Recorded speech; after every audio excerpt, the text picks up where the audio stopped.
ہمارے محلے میں روزانہ ایک اندھا فقیر آتا۔ اس فقیر کا ہاتھ ایک 12 سالہ لڑکے نے پکڑا ہوتا اور وہ دونوں صدا لگاتے ہوئے بھیک مانگ رہے ہوتے۔ جب وہ دونوں میرے گھر کے دروازے پر آتے تو میں بھاگ کر جاتی اور اس اندھے فقیر کو 100 کا نوٹ دے کر کہتی، بابا جی میرے لیے دعا کریں کہ اللہ تعالیٰ مجھے اولاد سے نواز دے۔ وہ اندھا فقیر اپنے تھیلے میں سے 2 کھجوریں نکالتا اور پھر مجھے دے کر کہتا، رات کو سوتے وقت ایک کھجور خود کھا لینا اور ایک اپنے شوہر کو کھلا دینا، چند دنوں بعد تیری مراد پوری ہو جائے گی۔ میں روز ایسے ہی کرتی، رات کو ایک کھجور خود اور ایک اپنے شوہر کو کھلا دیتی۔ چند دنوں بعد میری مراد پوری ہو گئی، میں خوشی سے پاگل ہو رہی تھی۔ اسی رات شوہر کو یہ خبر سنا دی اور فقیر والی ساری بات بتا دی۔ اچانک شوہر کی آنکھیں غصے سے لال ہو گئیں۔ اس نے مجھ پر بدکاری کا الزام لگا دیا اور مجھے دھکے دے کر گھر سے نکال دیا۔ میں روتی ہوئی ماں کے گھر چلی گئی۔ ماں سب سے پہلے مجھے کمرے میں لے گئی۔ جیسے ہی میری ماں نے میری قمیض اٹھائی تو میرے پیروں تلے سے زمین نکل گئی، کیونکہ میرے پیٹ پر تو اندھے فقیر کا۔ ہمیشہ کی طرح آج بھی میں اپنے گھر کے کاموں میں مصروف تھی کہ اچانک دروازے پر دستک ہوئی۔ میں جانتی تھی کہ دروازے پر کون ہوگا، اس لیے میں نے جلدی سے کمرے میں جا کر اپنے پرس سے 100 کا نوٹ نکالا اور دروازہ کھول کر اس اندھے فقیر کے ہاتھ پر رکھ دیا۔ وہ فقیر بہت خوش ہوا اور مجھے 2 کھجوریں دے کر آگے کی طرف بڑھ گیا۔ میں نے اسے مسکرا کر دیکھا اور دروازہ بند کر دیا۔ یہ روز کا معمول تھا۔ اس اندھے فقیر کو اس گلی میں آتے ہوئے مہینہ ہونے والا تھا۔ مجھے اس پر بہت ترس آتا تھا۔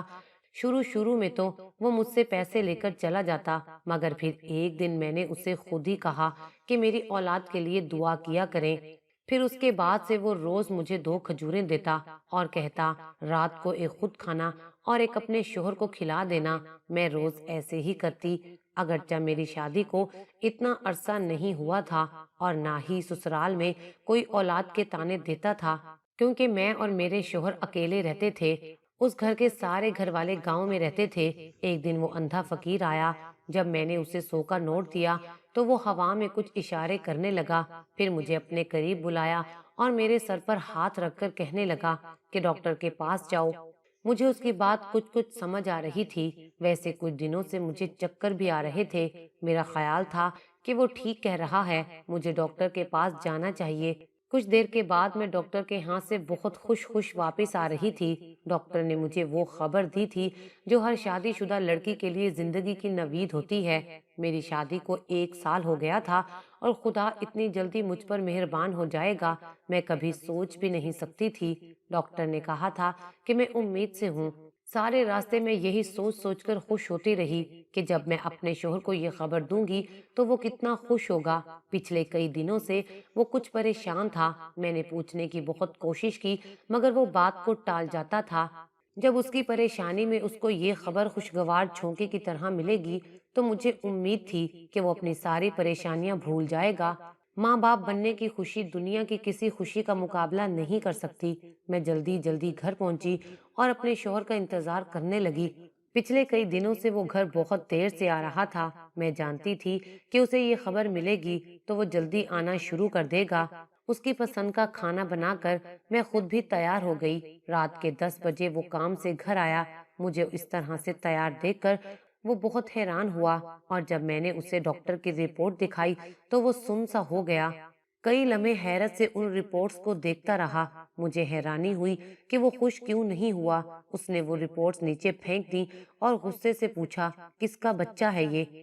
میرے سر پر تو جیسے آسمان ٹوٹ گیا تھا۔ اس نے اتنی بڑی بات کیسے کر دی تھی؟ میں نے اس کا گریبان پکڑتے ہوئے کہا کہ تمہیں شرم آنی چاہیے۔ وہ جواباً چیخ کر بولا، شرم تو تمہیں آنی چاہیے، تم ایک بد کردار عورت ہو، تم میرے گھر میں اور میری زندگی میں رہنے کے ہرگز لائق نہیں ہو، نکل جاؤ اس گھر سے۔ میرے شوہر نے مجھے دھکے دے کر گھر سے نکال دیا۔ مجھے یقین نہیں آیا کہ وہ میرے ساتھ کیا سلوک کر رہا ہے، مجھے بد کردار کیوں کہہ رہا ہے۔ میں نے تو کبھی اس سے بے وفائی نہیں کی تھی، اس سے ٹوٹ کر محبت کی تھی، اس کی خاطر اپنی ذات کو مٹا دیا تھا اور وہ مجھے بد کردار کہہ رہا تھا۔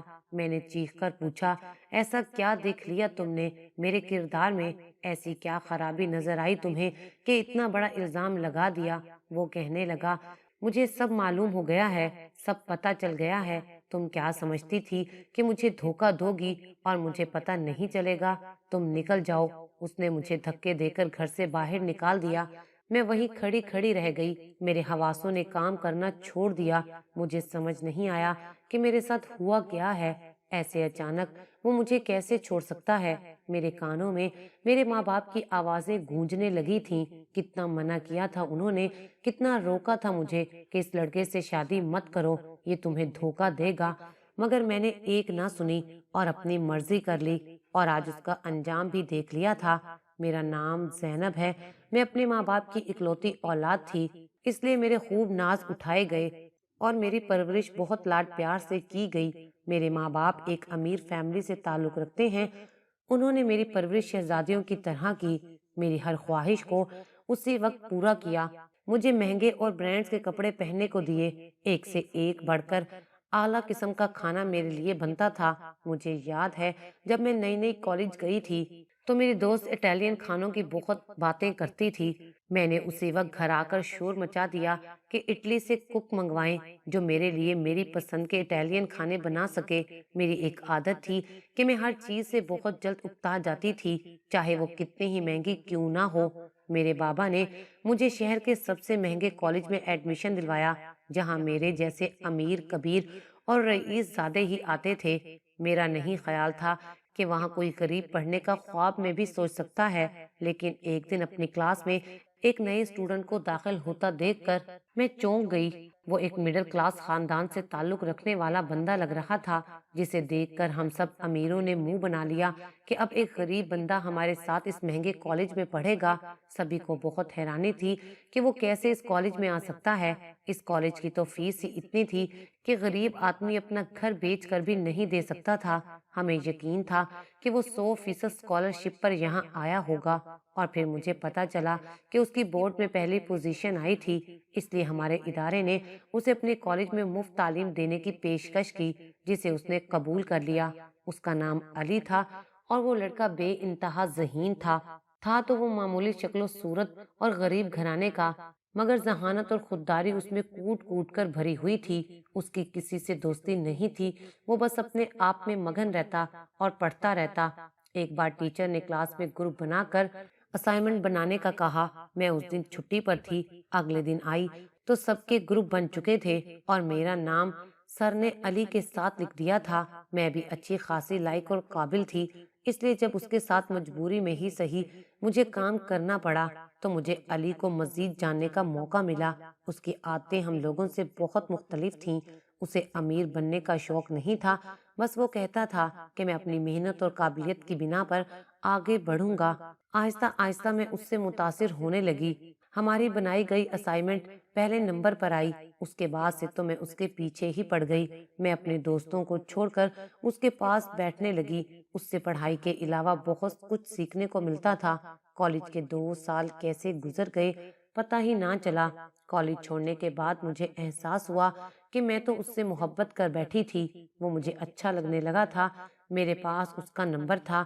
میں نے اس سے دوبارہ رابطہ بحال کر لیا اور جس جگہ وہ نوکری کر رہا تھا میں بھی اسی جگہ نوکری کرنے لگی، حالانکہ نہ تو وہ جگہ میرے معیار کی تھی اور نہ ہی وہ نوکری۔ میرے بابا کو جب معلوم ہوا کہ میں ایک چھوٹی سی کمپنی میں ملازمت کر رہی ہوں تو وہ بہت ناراض ہوئے کہ میں اپنا بزنس چھوڑ کر ادھر ادھر دھکے کیوں کھا رہی ہوں۔ میں انہیں اب کیا بتاتی کہ میں علی کی وجہ سے وہاں پر جاتی ہوں۔ میری تعلیم مکمل ہوتے ہی مما نے میرے لیے رشتے تلاش کرنے شروع کر دیے۔ وہ میری شادی اپنے جیسے کسی اونچے خاندان میں کرنا چاہتی تھیں، مگر جب میں نے انہیں بتایا کہ میں علی جیسے غریب انسان کے ساتھ شادی کرنا چاہتی ہوں تو وہ بہت غصہ ہوئیں۔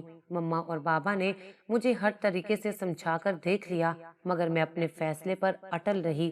آخر تھک ہار کر بابا نے کہا کہ پھر تم اس کے ساتھ نہیں جاؤ گی، شادی کے بعد تم دونوں ہمارے گھر میں رہو گے، اور اسے بولو کہ وہ میرا بزنس جوائن کر لے، ہمارے داماد کی معاشرے میں کچھ تو عزت ہوگی۔ مگر علی اس شرط پر راضی نہیں تھا۔ اس نے کہا کہ اگر تمہیں میرے ساتھ شادی کرنی ہے تو تمہیں میرے ساتھ میرے گھر میں رہنا ہوگا۔ مما اور بابا مان نہیں رہے تھے، مگر جب میں نے گھر سے بھاگنے کی بات کی